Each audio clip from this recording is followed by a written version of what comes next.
Shalom Bapak Ibu, berjumpa lagi bersama saya Pendeta Randy Michael Christian. Saya melayani di Jemaat GKI Kajang. Pada hari ini kita akan merenungkan kebenaran firman Tuhan yang diambil dari Ayub pasal 36 ayat yang ke-24 sampai ayat yang ke-33. Di dalam nas firman Tuhan kita pada hari ini diceritakan bahwa Elihu mengingatkan kepada Ayub bagaimana kuasa Allah dibandingkan dengan manusia. Di dalam Ayub pasal 36 ayat 24 sampai 26 di dalam terjemahan baru, ingatlah bahwa engkau harus menjunjung tinggi perbuatannya yang selalu dinyanyikan oleh manusia. Semua orang melihatnya, manusia memandangnya dari jauh. Sesungguhnya Allah itu besar, tidak tercapai oleh pengetahuan kita. Jumlah tahunnya tidak dapat diselidiki, bahwa apapun yang manusia lakukan tidaklah akan bisa menyamai Tuhan. Dan di akhir dari ungkapannya, Elihu mengingatkan bahwa yang Maha Kuasa yang tidak dapat kita pahami besar kekuasaannya dan keadilannya. Walaupun kaya akan kebenaran, ia tidak menindasnya. Itulah sebabnya ia ditakuti orang. Setiap orang yang menganggap dirinya mempunyai hikmat tidak dihiraukannya. Kemahakuasaan Allah tidaklah terselami dan terselidiki dalam hidup manusia. Bapak Ibu yang terkasih, yang diberkati oleh Tuhan kita Yesus Kristus, tidak selalu mudah untuk mengerti karya kasih-Nya kepada kita. Apalagi ketika kita merasa mampu dengan pikiran dan kemampuan kita. Ketika angin sakal menerjang dan para murid sebagian nelayan berusaha untuk mengatasi perahu namun tidak berhasil. Akhirnya mereka meminta pertolongan Tuhan Yesus. Bukankah ini yang sering terjadi dalam hidup kita? Kita mengandalkan diri kita. Baru setelah kita tidak mampu, baru kita meminta pertolongan kepada Tuhan. Bukankah semestinya Bapak Ibu bahwa kita meminta pertolongan kepada Tuhan itu sejak awal? Kita mengandalkan Tuhan di dalam persoalan, di dalam permasalahan yang kita alami dan kita hadapi.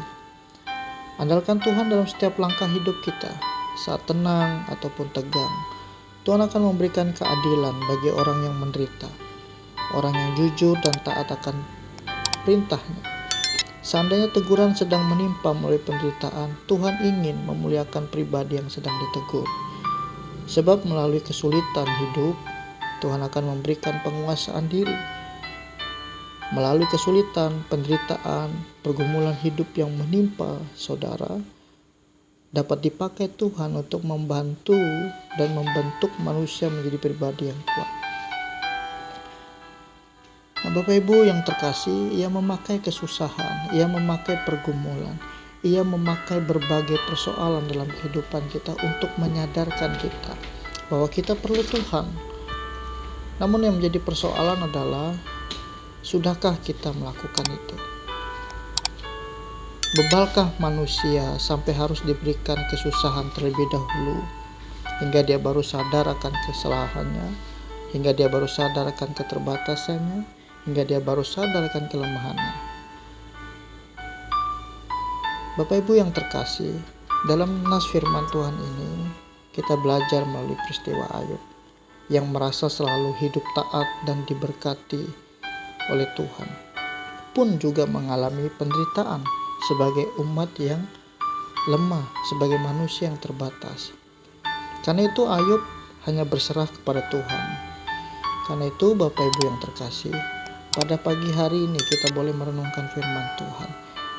Saya juga ingin mengatakan kepada kita, tidak sekalipun Tuhan akan meninggalkan umat-Nya yang selalu hidup taat dan berpegang pada kebenaran firman. Cobaan, kesulitan yang kita alami kiranya dapat menjadikan kekuatan dan pengucapan syukur yang justru akan membentuk kita menjadi pribadi yang semakin bertumbuh. Pada saat ini kita dalam kesulitan seperti yang dialami Ayub, mungkin respon yang diharapkan adalah bukan mengapa ini terjadi pada kehidupan kita dan mulai menyalahkan Tuhan, tetapi bagaimana untuk mengatasi kesulitan ini. Percayalah bahwa Tuhan selalu bersama kita dan Dia akan memberikan kekuatan untuk berpikir positif dan bertindak positif dalam mengatasi kesulitan. Kita renungkan bersama kebenaran firman ini. Tuhan Yesus memberkati. Mari kita bersatu dalam doa. Kami mengucap syukur atas firman yang sudah kami dengar. Diberkatilah setiap kami yang merenungkan firman ini dengan sungguh-sungguh, bahkan kami dimampukan untuk mengerjakan. Pada pagi hari ini Bapa di sorga, hamba-Mu berdoa bagi seluruh jemaat Sang Pemarto. Kiranya Tuhan memberkati masing-masing keluarga rumah tangga.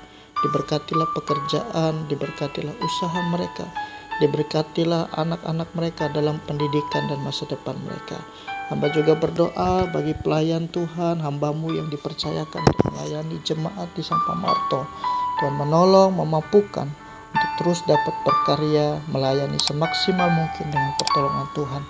Demikian sepanjang hari ini kami serahkan ke dalam tangan kasih-Mu, dan biarlah Tuhan yang bekerja, Tuhan yang beracara, Tuhan yang melakukan setiap hal yang baik dalam kehidupan kami. Terima kasih Bapa di sorga. Kami akhiri doa ini dengan doa yang sudah Tuhan ajarkan kepada kami demikian. Bapa kami yang di sorga, dikuduskanlah nama-Mu, datanglah kerajaan-Mu, jadilah kehendak-Mu di bumi seperti di sorga. Berikanlah pada hari ini makan kami yang secukupnya. Ampunilah kami akan kesalahan kami, dan kami juga mengampuni orang bersalah kepada kami. Janganlah bawa kami ke dalam pencobaan, tapi lepaskanlah pada yang jahat. Karena Kau punya kerajaan, kuasa, dan kemuliaan sampai selama-lamanya. Amin. Selamat pagi Bapak Ibu, Tuhan Yesus memberkati. Tuhan memberkati engkau dan melindungi engkau. Tuhan menyinari engkau dengan wajah-Nya dan memberi engkau kasih karunia. Tuhan menghadapkan wajah-Nya kepadamu dan memberi engkau damai sejahtera.